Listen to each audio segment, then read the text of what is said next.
और इसी चौराहे पर आज सड़क पर ही हमारी रात कटेगी। योगी आदित्यनाथ जी को और उनके प्रशासन को बहुत बहुत धन्यवाद है।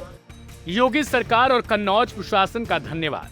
पहली नजर में ये सुनकर लग सकता है कि शंकराचार्य अविमुक्तेश्वरानंद सरकार की तो तारीफ कर रहे हैं, लेकिन इस धन्यवाद को सच मत समझ लीजिएगा, क्योंकि यह धन्यवाद नहीं बल्कि एक तंज है। एक ऐसी नाराजगी है जो कथित प्रशासनिक दबावों के बावजूद खुलकर सामने आई है। शंकराचार्य खुशी खुशी धन्यवाद नहीं दे रहे, बल्कि उनका दावा है कि ये उनकी यात्रा को रोकने और कार्यक्रम को प्रभावित करने की कोशिश की गई। सवाल यह है कि आखिर ऐसा क्या हुआ जो देश के सबसे प्रमुख धर्म गुरुओं में शामिल एक शंकराचार्य को कन्नौज में चौराहे पर रात बितानी पड़ी। दरअसल गोमाता को राष्ट्रमाता का दर्जा दिलाने की मांग को लेकर 81 दिनों की गविष्ठी यात्रा पर निकले शंकराचार्य अविमुक्तेश्वरानंद बुधवार शाम कन्नौज पहुंचे। 3 मई को काशी से शुरू हुई यह यात्रा उत्तर प्रदेश के सभी 402 विधानसभा सीटों से होकर गुजरने वाली है। शाम करीब 7 बजे शंकराचार्य कन्नौज शहर के पाल चौराहे पर पहुंचे तो उनका स्वागत किया गया, लेकिन इसके बाद घटनाक्रम अचानक से बदल गया। शंकराचार्य का रात्रि विश्राम छिबरामऊ के एक स्कूल में प्रस्तावित था। आरोप है कि कार्यक्रम शुरू होने से पहले प्रशासन ने आयोजकों से अनुमति पत्र मांगा। आयोजकों के पास ऐसी कोई अनुमति नहीं थी। इसके बाद रात्रि विश्राम का कार्यक्रम निरस्त कर दिया गया और शंकराचार्य ने चौराहे के पास सरकारी जमीन पर ही रुकने का फैसला किया। शंकराचार्य ने आरोप लगाया कि जिस स्कूल में उन्हें रुकना था उसके प्रबंधकों को दबाव में लिया गया। उन्होंने यहां तक दावा किया कि स्कूल मालिक को बुलडोजर कार्रवाई की चेतावनी दे दी गई। हालांकि प्रशासन ने इन आरोपों को सिरे से खारिज कर दिया। कन्नौज के जिलाधिकारी आशुतोष मोहन अग्निहोत्री का कहना है कि संतों का सम्मान प्रशासन की प्राथमिकता है। किसी ने शंकराचार्य को रोका नहीं और उनकी सुरक्षा के लिए पर्याप्त पुलिस बल भी तैनात किया गया था। लेकिन सवाल फिर भी बना हुआ है कि अगर किसी ने नहीं रोका तो फिर देश के सबसे बड़े धर्मगुरु को रात सड़क किनारे क्यों बितानी पड़ी।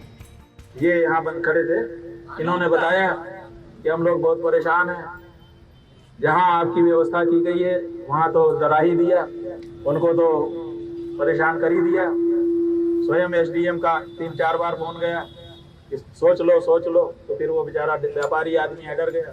टेलीफोन में उसने हमारे यात्रा के संयोजक को बताया कि 3-4 बार जब हमारे पास फोन आया तो फिर हम भी डर गए, हम भी व्यापारी आदमी हैं, क्या करें।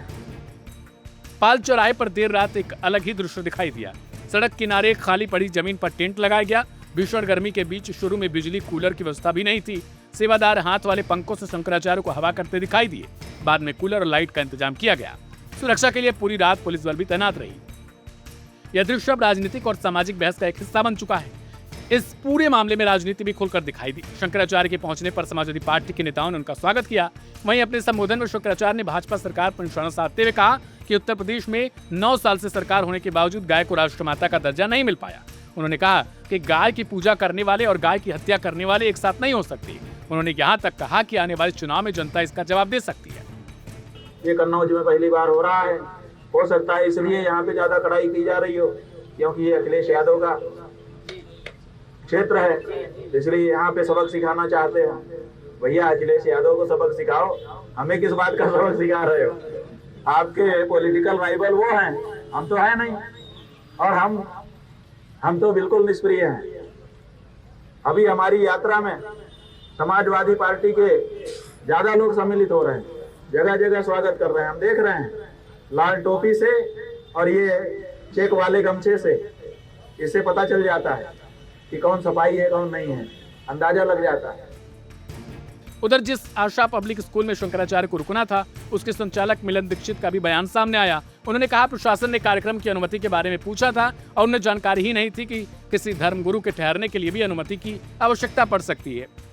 इसी कारण कार्यक्रम रुकना पड़ा।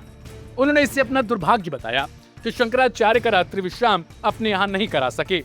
अब इस पूरे विवाद ने कई सवाल खड़े कर दिए। क्या यह महज प्रशासनिक प्रक्रिया का मामला था, क्या वास्तव में किसी तरह का दबाव बनाया गया, या फिर एक ऐसा विवाद है जो धार्मिक यात्रा और राजनीति के टकराव की एक नई तस्वीर को पेश कर रहा है।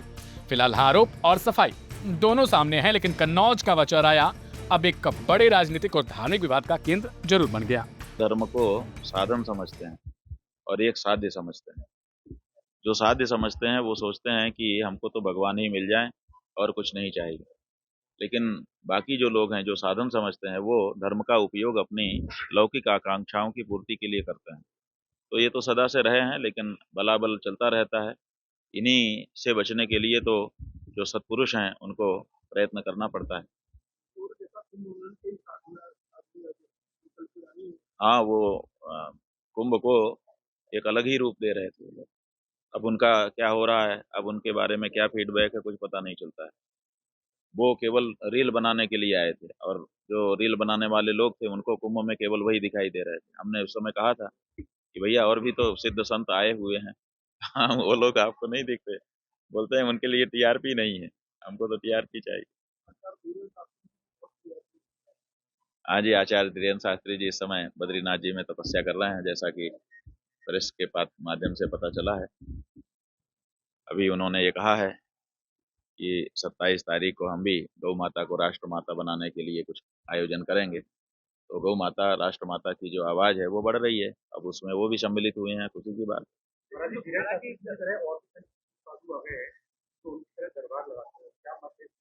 बात यह है कि अभी हम बुंदेलखंड में ही हैं, झांसी तो उसी का अंग है, और ये जो दरबार की परंपरा है आपके बुंदेलखंड में ही विशेष रूप से स्थापित है। हमसे आप पत्रकारों ने पूछा था, अभी भी पूछ रहे हैं, तो हमारा ये कहना है कि ये दरबार जो है ये क्यों नहीं कुछ ऐसा भविष्य बताते हैं जिससे देश का, लोक का कल्याण हो।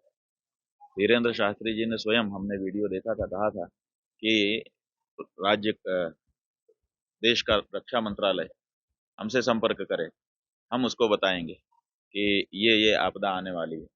तो हम सोचते हैं कि धीरेन्द्र शास्त्री जी को और जितने ये दरबार लगाने वाले लोग हैं, रक्षा मंत्रालय इनको कॉन्ट्रैक्ट दे और ये लोग भविष्य बता दें, ताकि देश का, समाज का कल्याण हो सके। किस पर? हाँ जी,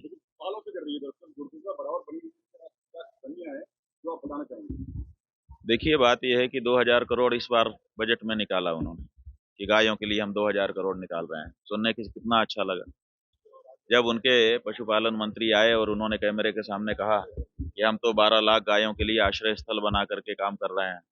कितना अच्छा लगा सुनने में। जब मुख्यमंत्री जी कैमरे के सामने आए तो उन्होंने कहा मेरे राज्य में कोई गाय को खरोंच नहीं लगा सकता। सुन के कितना अच्छा लगा। लेकिन जैसे ही जमीन पे आप जाते हैं ये सब बातें धराशायी हो जाती हैं। जमीनी हालत ये है कि गाय जो है वो दर दर की ठोकर खाने के लिए मजबूर है। जमीनी हालत यह है कि जो गौ आश्रय केंद्र बने हुए हैं इनके, उनमें कैमरा ले जा करके रिकॉर्ड करने की परिस्थिति नहीं है। आपको घुसने भी नहीं देंगे कैमरा लेकर के। हम स्वयं एक आश्रय स्थल में गए कि चलो जाके देख लेते हैं। वहाँ का जो चौकीदार था उसने ताला बंद कर दिया, कहा कि डीएम से परमिशन लेके तब अंदर आ सकते हैं। ऐसी परिस्थितियां हैं। ऐसे भी दृश्य निकल करके आए हैं जहाँ पर गाय जो है वो अभी जीवित है और कुत्ते उसका मांस नोच रहे हैं।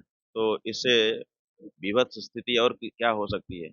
असल में आप कारण पूछ रहे हैं कि इसमें कारण क्या है, तो ये कारण कोई बहुत अंदर जाने की जरूरत नहीं है।